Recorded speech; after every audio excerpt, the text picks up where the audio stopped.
మామా ఇప్పుడు నేను సోలో స్క్వాడ్ ఆడుతున్నాను. ఒక్క స్క్వాడ్ నా దగ్గరకు రావాలి. ఒక్కొక్కరిని మామూలు కొట్టకూడదు. ఎవడు రైడ్ గ్లోవల్ ఎక్కడేసా? యా నువ్వు ఎవడు నీకు ఆట ఎవడు నేర్పించింది? అబ్బా గ్లోవల్ పర్లేదు సరిగ్గా గ్లోవల్ త్వరగా బ్రేక్ చేయాలి. ఇప్పుడు ఈ పురుగు ఒకటి ఇప్పుడు కూడా పురుగు వాడడం ఏంట్రా? ఇంకా బయట అలా చూస్తుంటే ఎవడు కనిపించట్లేదు మామ. ఇంక ఈడికి వెళ్ళి అయిపోయి కానీ అంబిఫాటి చిక్కింది. ఎనిమిది కనబడితే రప్ప రప్ప నరకాల. గ్లోవల్ కూడా వెళ్ళిపోయింది. ఎవడో వస్తున్నాడు. రారా నా కొడుకు రాను.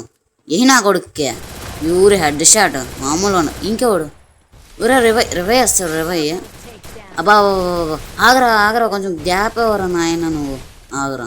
నీకుంది ఆగరా నా కొడక్క. ఈ నా బట్టకే ఒక్కనున్న మీదకి వచ్చేస్తారా? ఇప్పుడు ముగ్గురు అయిపోయారు. టీం వైపోట్ కావాలి అలాగని మనకి ఎదుగుదాం అన్ని కూడా. ఇంకా ఒక్క ఎనిమిది కోసం ఇట్లీ స్టేషన్ మా భీమశతి దగ్గర చూపించింది. ఇంకా వెహికల్ వేసుకొని భీమశతికి వచ్చేసాను. ఇంకా ఎక్కడ కనిపించట్లేదు అనుకుంటున్నాను. వెనక నుంచి ఫైర్ చేశాడు. వీడు వచ్చాడు కెలుక్కున్నాడు. మళ్ళీ బొమ్మ వేసాడు మా బొమ్మ. మళ్ళీ ఎక్కడ వచ్చి కూడా చూస్తుంటే బొమ్మ. మళ్ళీ వెహికల్ వేసుకొని వెళ్ళిపోతున్నాడు. అట్లా వెళ్ళిపోతున్నాను కెలుక్కున్న తర్వాత అడ్డపడ్డది. దిగుతాడు దిగనే నా కొడుక్కి ఈయన బట్టకే టీం వైపు. వీడియో నచ్చితే ఒక లైక్ చేసి సబ్స్క్రైబ్ చేసుకోండి మామ.